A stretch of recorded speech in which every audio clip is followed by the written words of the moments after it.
Hello, thank you for watching me. My name is Gary Coleman with Ego Recruiting and Training and Consulting. The reason I'm making this video is I've been visiting a lot of dealerships and I got several things to talk about. So I'm going to make a series. First of all, I want to talk about money being wasted. And what I mean by that, maybe I'm wrong, but if I am, please let me know. But every month dealers spend a ton of money in advertisement and lead generation and newspaper, TV, and so on and so on. And doing this, you've created an environment where your salesmen, unfortunately, are not doing their job. And what I'm talking about, years ago when I worked with Holmes Tuttle in California, or I had my own used car business, one of the things I noticed most of all is I trained and he had his salesman trained one way. And the way he trained them was if they sold someone like me a car, I have two young girls.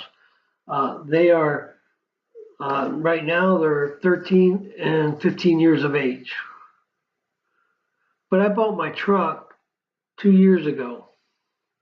And 2 years ago, when I bought my truck, if that salesman, they sold me a vehicle, but they didn't get my wife's information, they didn't get my children's information. They didn't know a whole lot. They just wanted to sell the truck and go.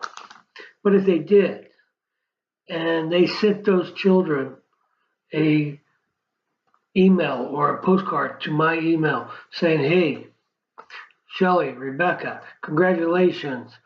You're starting back to school. I know you're going to have a great, successful year this year. Enjoy yourself. Keep your grades and your heads focused." Just to show them they care. Hey, it's Thanksgiving's coming up. We wish you a happy Thanksgiving comes November, or it's a birthday. When those children turn of age, if you're always keeping in contact and in front of them, who are they going to ask to buy a car from?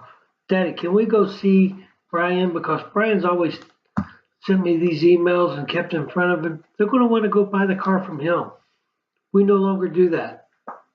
I have customers when I lived in California that I took care of that call me today and say, "Hey, Gary, I need a car. Where you at?" I'm in North Carolina, Raleigh area. Well, who out here do you still know that I can get a car from? This is what I'd like. It's got to be able to do this, this, and this. And I make a couple of phone calls. I set them up with a car. Set them up with an extended service plan. Easiest sellers people ever had. Why? Because the customers trust me and I've been loyal and I follow up. If our salesmen were doing that today, those customers would be calling them and following up and sending their friends to see them. They're doing what they're supposed to. As our salesmen do that, they follow up when they're wanting to sell something, but they don't follow up to show their concern. That's where we are. We got to show we care before those customers are going to care about us and our dealership. One gentleman that I trained years ago, his name was Willie. He's since passed.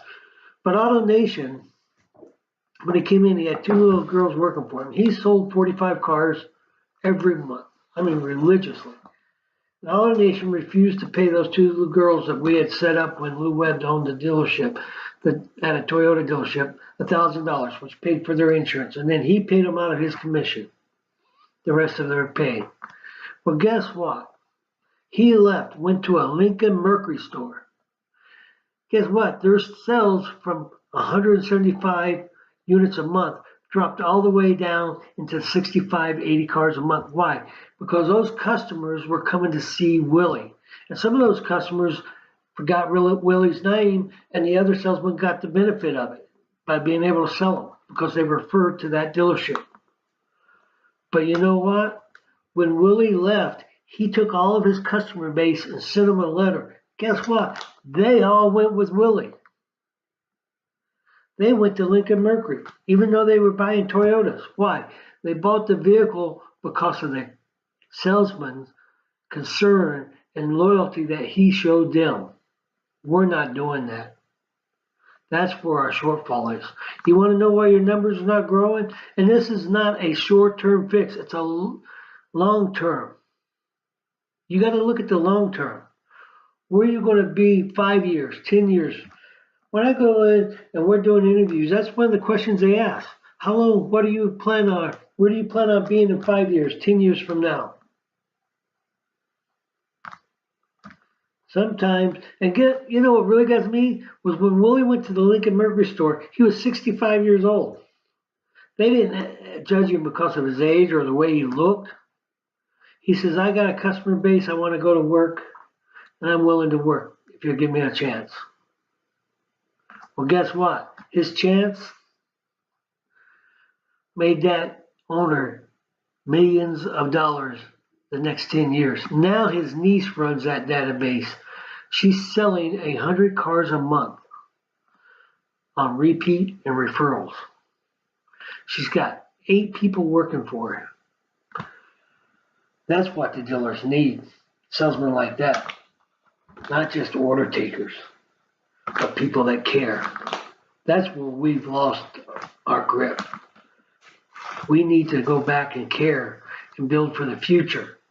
Then, when you've got salesmen that have repeat customers and selling you 30, 40, 50, 60, 70 cars a month, every month, your advertisement is extra money on top of that. Those are extra customers. And those customers don't cost you as much because you got all those free customers. That's what we need to be doing to increase our business. Looking for the future. Thank you.